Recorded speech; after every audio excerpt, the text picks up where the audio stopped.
ঢাকা মহানগর দক্ষিণের পক্ষ থেকে আমরা সমাবেশ এবং মিছিলের কর্মসূচি দিয়েছি। আমাদের নেত্রী, দেশনেত্রী বেগম খালেদা জিয়া, আমাদের মা, এমনি সামনেও মা দিবস আছে, সেটাও একটা কারণ। মা দিবসের উপলক্ষে আমরা আমাদের মায়ের মুক্তির জন্য একটা মিছিলের মেইনলি মিছিল সমাবেশের প্রোগ্রাম আমরা দিয়েছি। পাশাপাশি আমাদের ঢাকা মহানগরীর সিনিয়র যুগ্ম আহ্বায়ক নবীউল্লাহ নবী সহ আরও যারা ঢাকা মহানগরীর আজকে জেলে আছেন তাদের মুক্তির দাবিতে আমাদের এই কর্মসূচি।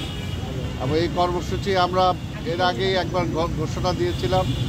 সেই সময় আপনারা দেখেছেন যে প্রচণ্ড যে তাপদাহ ছিল, সেই তাপদাহের কারণে সেই সময় আমরা সেটাকে স্থগিত করেছিলাম।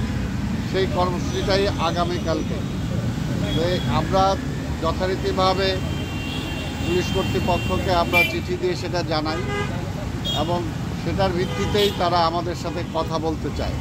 আজকে 11টার সময় আমাদের সাথে কথা বলতে চায়। সেই কথা বলার জন্যই আমার সাথে আমাদের বিএনপির প্রচার সম্পাদক, সাবেক সংসদ সদস্য শহীদুদ্দিন চৌধুরী এনি এবং আমার সাথে আমাদের ঢাকা মহানগর দক্ষিণের সদস্য সচিব রফিকুল আলম মজনু আমার সাথে আছেন। আমরা কথা বলেছি ওনাদের সাথে এবং আমরা কী প্রোগ্রাম করতে চাই সেটা তাদের সাথে আলোচনা হয়েছে এবং তারা আজকে বিকেলের মধ্যে আমাদেরকে জানিয়ে দেবে যে তবে তাদের আমরা বলছি যে আমাদের প্রোগ্রাম এটা করতে হবে, আমরা করব এই ব্যাপারে। আর যেহেতু শুক্রবারের প্রোগ্রাম, শুক্রবারে এমনি ট্রাফিকের ব্যাপারে খুব একটা সমস্যা থাকার কথা নয়, এই জন্যই আমরা শুক্রবারের প্রোগ্রাম দিয়েছি।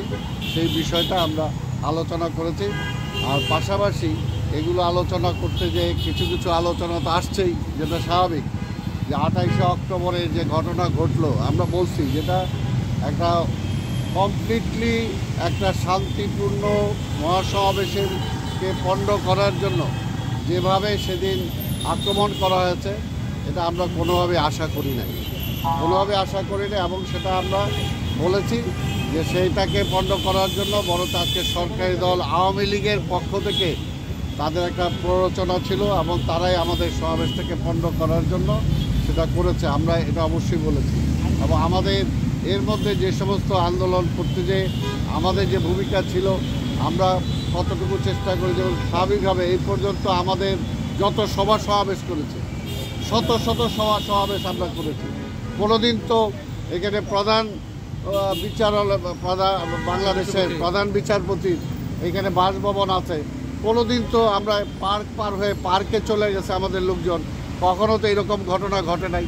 কাজে আমাদের পক্ষ থেকে এই ধরনের কোনো ঘটনা ঘটে নাই, এটা উদ্দেশ্য প্রণোদিতভাবে করা হয়েছে। পাশাপাশি পুলিশ হসপিটালে, এটা একটা হসপিটাল, তো সেইখানে তো কোনোদিন আমাদের পক্ষ থেকে এত মিছিল আমরা করি, কোনোদিন তো ঘুরেও আমরা তাকাই নাই। এটা কাজে আমরা বলছি যে এগুলো ষড়যন্ত্রভাবে এগুলো করা হয়েছে, বিএনপি এগুলোর সাথে কোনোটা ইনভলভ না। এটা আমরা আবার আজকেও ওনাদের সামনে আমরা তুলে ধরার চেষ্টা করছি এবং বলেছি আমাদের বিষয়টা আমরা পরিষ্কার করার জন্য চেষ্টা করেছি। তা আমরা চাই যে বিএনপি একটি গণতান্ত্রিক দল, আমরা গণতান্ত্রিকভাবে আন্দোলন করেই আজকের একটা তত্ত্বাবধায়ক সরকার অধীনে নির্বাচন চাই। এটি হলো আমাদের মূল দাবি। যে পর্যন্ত এই সরকার ক্ষমতা না ছাড়বে, যে পর্যন্ত কেয়ারটেকার অধীনে সরকার নির্বাচন না হবে, সেই পর্যন্ত আমাদের আন্দোলন চলমান আছে, আমাদের আন্দোলন চলমান আলোচনায় তারই অংশ হিসাবে আমরা যে কর্মসূচি যেটা দিয়েছি সেই কর্মসূচি আমরা আগামী শুক্রবার করব। সেটা হলো আমাদের আলোচনায় ডিএমপি কমিশনার কি কিছু বলেছেন আপনাদের?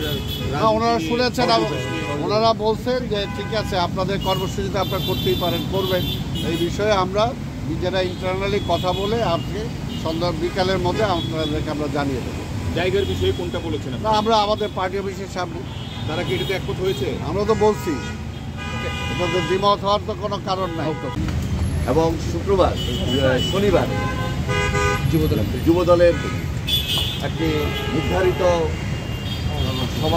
সমাবেশ রয়েছে। সেই সমাবেশ থেকে আমাদের আরও নতুন কর্মসূচি আসবে। সুতরাং আমরা আন্দোলনের মাঠে রয়েছি। এই বার্তায় আমরা পৌঁছে দিতে চাই সাধারণ মানুষের উদ্দেশ্যে, সাধারণ জনগণের কাছে, দেশবাসীর কাছে। আন্দোলনের মধ্য দিয়েই আমরা আমাদের অধিকারকে আদায় করতে